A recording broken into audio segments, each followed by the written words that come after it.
Thanks for joining us today, and let's jump right in. Maxine, why do so many medical offices require their coders be certified?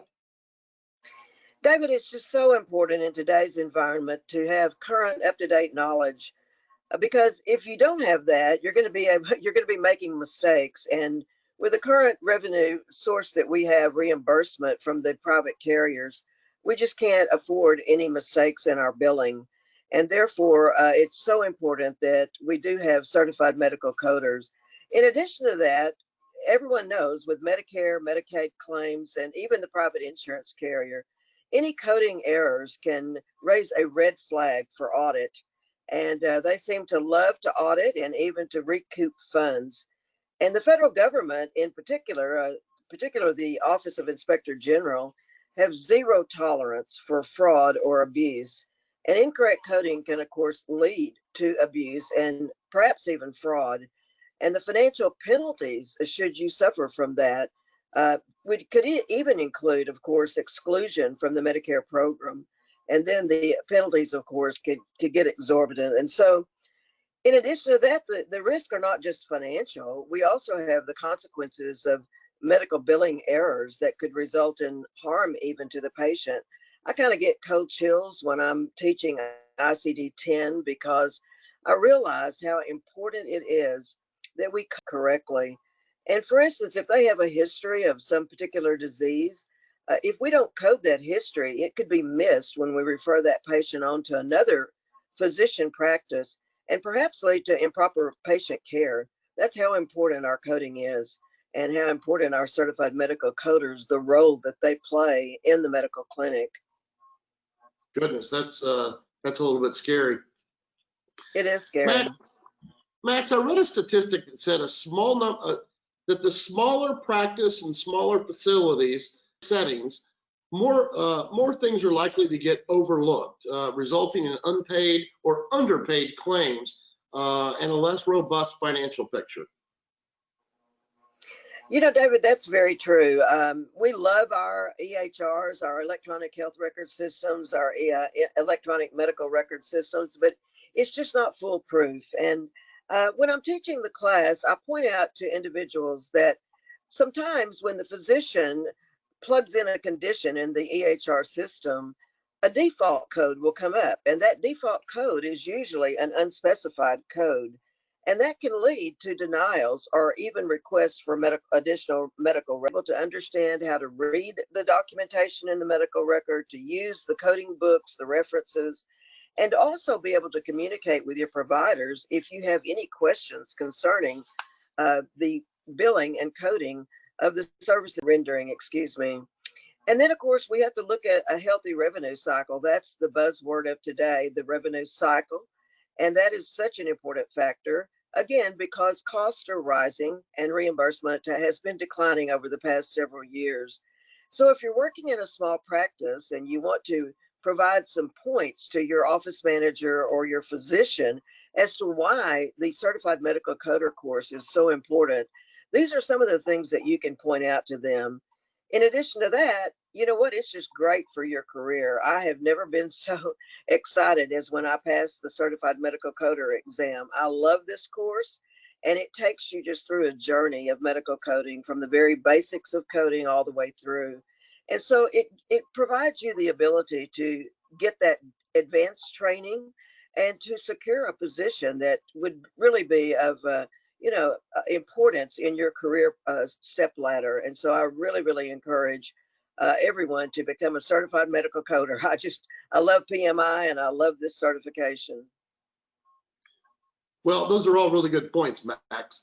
Practices that hire a certified coder set a higher standard for their patient care. I believe they want their providers focused on quality patient care, and they want the practice to be successful. That's very true. And the Certified Medical Coder training program will actually help to achieve all of those goals. So we recommend, of course, that you do have some coding experience before starting the certification program to achieve the best results on the examination. And I do encourage candidates to go to PMI's wonderful website, take that assessment there to see exactly what your strengths and weaknesses are. There's a link to it on the CMC course webpage that's very important and will provide you with additional information. Yeah, I think that now has been a big plus for a lot of the candidates that want to sit for this. You talked about, the EMR, EHRs, they're wonderful tools. One of the kudos I believe this class always gets is people really learn how to use the coding books. And when you mentioned unspecified, I think even from your training in the past, unspecified means I'm not really sure what I did. Go ahead and pay me what you think is appropriate. So being able to drill down into those books and really find the right code becomes paramount. Max, where can students purchase some of the supplementary coding books that are needed for this class?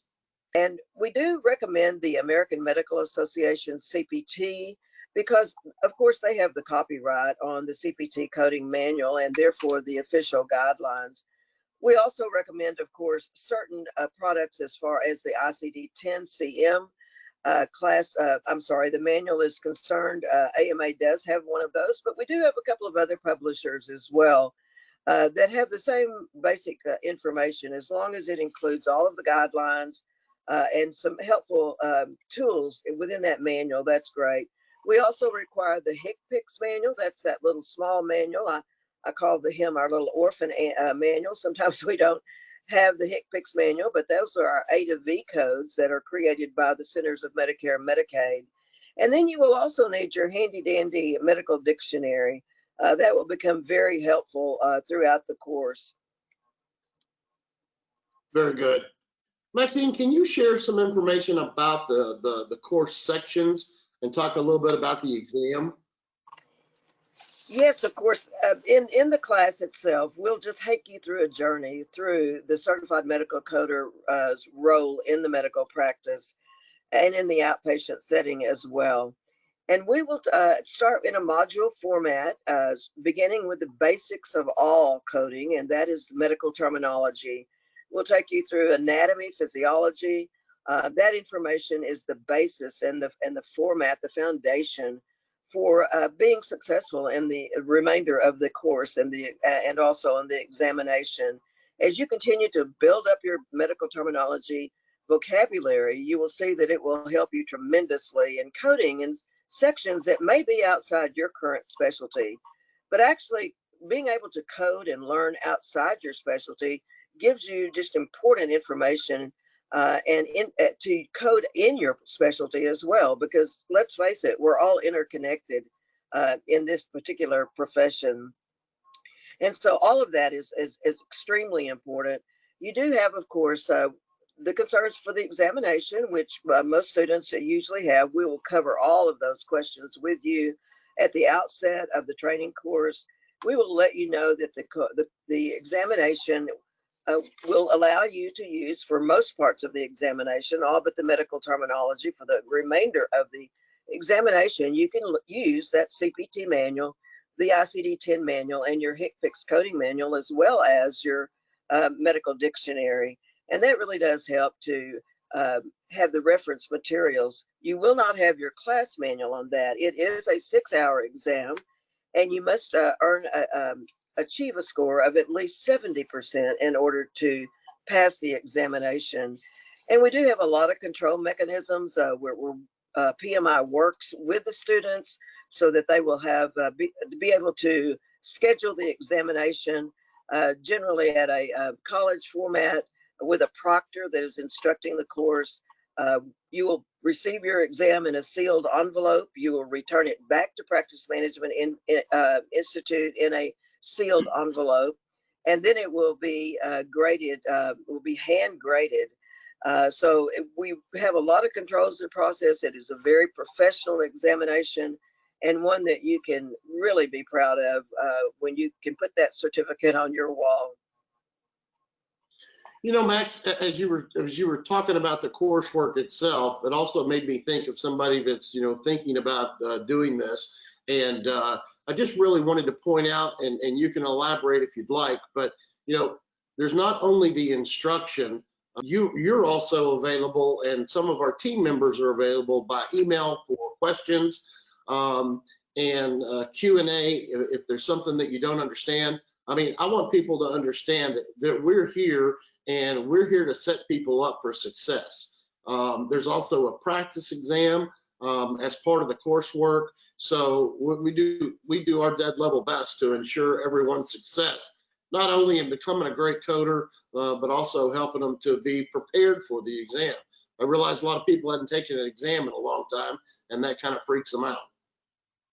And the important thing about the online course, David, is that you do have access to the modules, so you can go back and stream those and re-listen to those modules as many times as you would like. And so that is really a great advantage of the online course, that you're able to review the information more than one time and prepare adequately for the examination. So that really does help.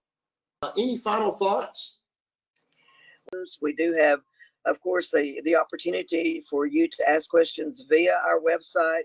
We have individuals that monitor those questions, and we really do give you every opportunity to become a better coder and a successful certified medical coder. And it is an important step in your career, and one that you will thoroughly enjoy. Certainly check out our website. Feel free to email us at info@pmimd.com or call 1-800-259-5562 and speak with our customer service team. And thank you everyone for attending. Have a great day.